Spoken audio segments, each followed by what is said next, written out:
What's up guys, welcome back to another video. In this video, I'm going to be running through 4 of my favorite exercises for helping you tone up your biceps. So if you're a woman looking to have more toned and defined arms, then this is going to be a great video to help you with that. So let's jump right in. So the first exercise we're going to run through are some preacher curls. Now, if you've been following me for a while, you know I love an exercise that helps us create stability. Because when we have more stability during an exercise, we can train a muscle closer to failure and train it much harder without worrying about losing stability first. And that's exactly what this preacher curl is going to do for you and your biceps. So for when it comes to setting up the preacher curl, we want to make sure that we got the bench in an incline position. We don't want it completely vertical. We want to make sure that it's slightly leaned back towards us. And then from that way, we can get our armpit in nice and close to the bench and stand in a comfortable position. Now, the reason we want to make sure the armpit's in the bench is because if we're any higher, we're going to be able to use a little bit of momentum and rocking in the exercise.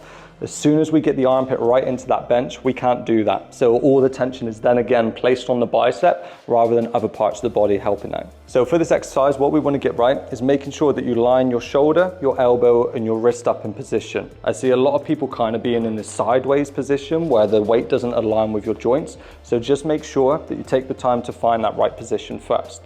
From here, what I want you to think about doing is contracting your bicep and driving your elbow into the bench to squeeze up to the top position, okay? From here, we're going to slowly resist the weight on the way down. And then again, you're going to drive the elbow in as you squeeze the bicep towards the top. Don't think about pulling the weight into the shoulder, because as soon as I get from here to here, the tension's left my biceps from here. I could sit here all day. Here, my biceps are under constant tension and are having to work to try and keep that weight up the top. So make sure you stay in the range of movement where you can feel full tension, driving up into that top point, and then don't let the weight drop on the way down. You want to resist it through the exercise, again, keeping that tension through the bicep. Okay, so the next exercise we're going to dive into is some barbell curls. Now, the reason I want to go through some barbell curls is, one, usually getting hold of a barbell is easier than trying to get hold of a cable machine or a bench and some dumbbells. And secondly, we're going to be able to load the biceps quite heavy in this exercise. So that means we're going to be able to get a good amount of weight through it and get a good amount of weight through the biceps. Now, firstly, before we dive into this, what we need to work out is where you're going to be holding the bar personally for you. I've seen too many people pick up elbow injuries because they're not curling in the right position for their joints.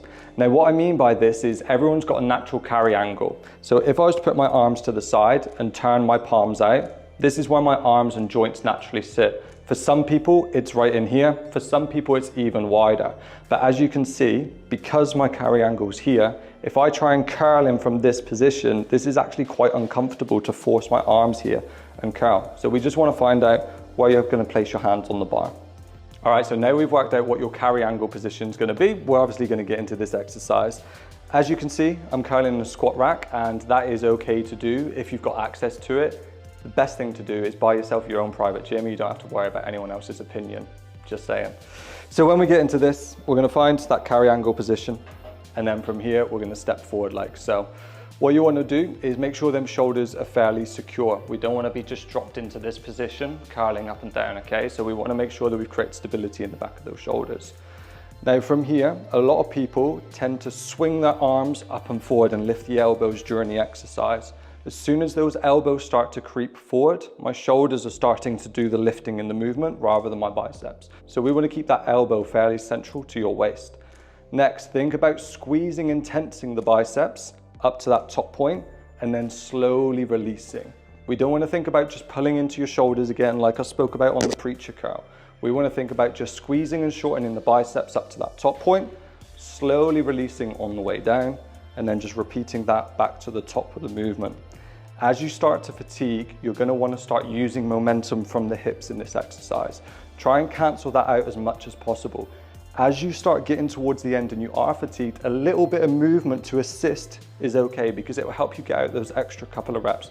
Just make sure that you're not doing it every single rep to assist the whole thing, otherwise it's pointless. Next up, we're going to be diving into some face-away cable curls, which is a great exercise for targeting your bicep in the lengthened range of movement. Now again, before we get into this one, we're going to need to find out where your arm needs to specifically go for you and your body type. So what we need to do is work out how much extension you have behind your body.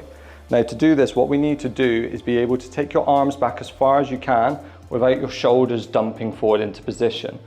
When we run out of that position, and that's as far as we can get back, that's as far as we want to go. Any further isn't going to be more beneficial, but actually less beneficial. So make sure before you get into it, just work out your extension position. Now, when it comes to setting up the height of the cable, what we want to make sure that it's just a little bit below where your fist is. The reason being is if we take it down right to the bottom of the exercise, we're not going to be training it in the lengthened range.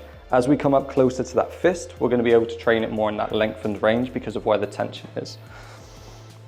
Now, when it comes to the actual exercise, what we need to do is make sure we've got a stable base. Don't have both feet together because you'll have a tendency to lean forward in the exercise. If we take one foot back, we can get more stable. Again, remember, we only want to step as far forward as our extension allows us to. If we go further forward like this, my shoulder position changes and I'm no longer hitting my biceps as effective as I want to. So make sure you stay in that range. Then what we're going to do is think about squeezing the biceps, but keeping those elbows in that extended position. If I drive my elbows forward, I've taken them out of that position, I'm no longer training them in the lengthened range. So make sure those elbows stay back throughout this exercise. Then from here, think you've got like a grape or a nut, like where the crease of your elbow is, and think about contracting your arm and squeezing that point as much as you can. Again, if you think about just lifting up to your shoulder, your elbows are going to move.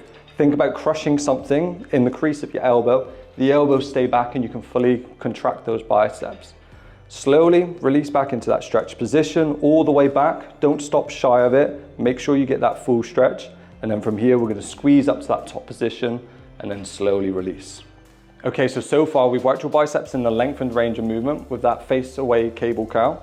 We've worked your biceps in the middle range of movement with those barbell curls. And now what we're going to do is work them in the shortened and the most contracted position by elevating your arms above your head during this exercise. So what we're going to want to do is set a cable machine right up to the top.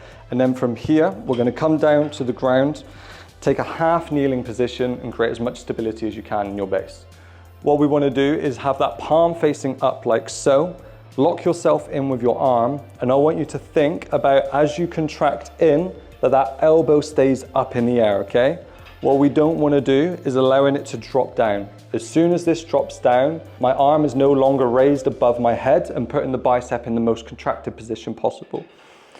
Now, because we're training the biceps in the most contracted position possible here, this is where the bicep's going to be the weakest as well. So you may find that you don't lift as much weight during this exercise, and that's okay. Just focus on really keeping that elbow up, squeezing the bicep, getting a good contraction, and then as you release, think of the arm going up and over to keep that maximum tension on the bicep. If you think about just going in towards the machine, you're going to lose some of that tension.